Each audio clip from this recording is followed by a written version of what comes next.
Aaron, the high priest and his journey of faith. Aaron, the elder brother of Moses and Miriam, was a pivotal figure in the story of Israel's exodus from Egypt. Born into the tribe of Levi, Aaron's life was one of both profound privilege and crushing responsibility.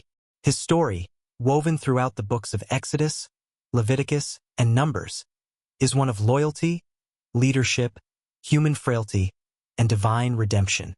The spokesman of God. Aaron first emerges as Moses' ally when God calls Moses to lead the Israelites out of Egypt. Moses, hesitant and unsure of his ability to speak eloquently, pleads with God to send someone else. God, in his wisdom, appoints Aaron to be Moses' spokesman. He will speak to the people for you, and it will be as if he were your mouth and as if you were God to him. Reunited after years apart, Aaron greets Moses with joy. Together, they face Pharaoh, delivering God's demand, "Let my people go." Aaron, with his staff, performs miraculous signs, turning it into a serpent and initiating plagues at God's command. These acts establish Aaron as a key player in the dramatic confrontation between God's power and Pharaoh's obstinacy. The priesthood begins. After the Israelites escape Egypt and arrive at Mount Sinai, God gives them the law, including instructions for worship. Aaron is chosen as the first high priest, a role that sets him apart as the spiritual leader of the nation. Clad in elaborate garments, golden ephod, breastplate of judgment adorned with 12 stones representing the tribes of Israel, and a turban inscribed with "Holy to the Lord," Aaron becomes the mediator between God and his people. His role is sacred and demanding. As high priest, Aaron offers sacrifices, atones for the sins of the people, and enters the Holy of Holies once a year on the Day of Atonement to seek God's forgiveness for the entire nation. The golden calf, a moment of weakness. Despite his divine calling, Aaron's humanity surfaces in one of the Bible's most infamous episodes, the golden calf. When Moses ascends Mount Sinai to receive the 10 Commandments, he is gone for 40 days. The Israelites grow restless and demand that Aaron make them gods to lead them.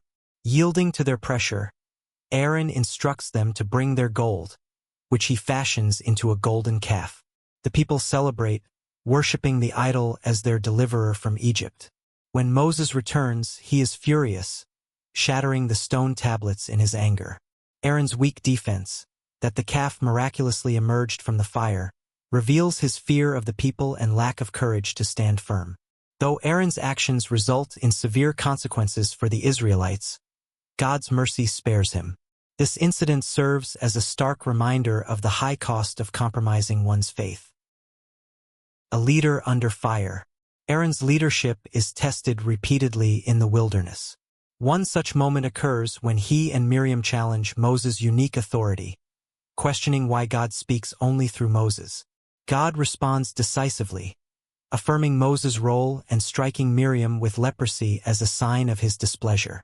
Aaron, deeply remorseful, pleads for Miriam's healing, demonstrating his love for his sister and his recognition of God's sovereignty. Another challenge arises during Korah's rebellion, when a group of Levites, led by Korah, questions Aaron's priestly authority. In a dramatic showdown, God confirms Aaron's position by causing his staff to bud and blossom with almond flowers, a miraculous sign that silences his critics. The cost of leadership. Aaron's journey is not without personal loss. His sons, Nadab and Abihu, offer unauthorized fire before the Lord and are consumed by divine fire as punishment. Aaron's grief is immense, but he remains silent, accepting God's judgment. This tragedy underscores the sacredness of his role and the weight of accountability that comes with it. The waters of Meribah. In a pivotal moment at Meribah, Aaron and Moses face the people's complaints about the lack of water. God instructs Moses to speak to a rock to bring forth water, but in frustration, Moses strikes the rock instead. Aaron, complicit in this act of disobedience, is also held accountable. As a result, God decrees that neither Moses nor Aaron will enter the Promised Land. Aaron's final journey. Aaron's life ends on Mount Hor. At God's command, he ascends the mountain with Moses and his son Eleazar. There, Aaron's priestly garments are transferred to Eleazar, signifying the passing of his sacred duties. Aaron dies peacefully, and the entire nation mourns for 30 days, a testament to the profound respect and love the people had for their high priest. Aaron's legacy.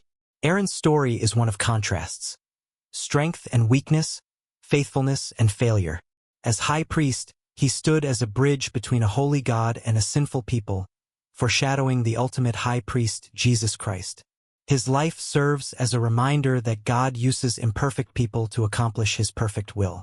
Despite his flaws, Aaron's faith and service left an indelible mark on the history of Israel and the story of redemption.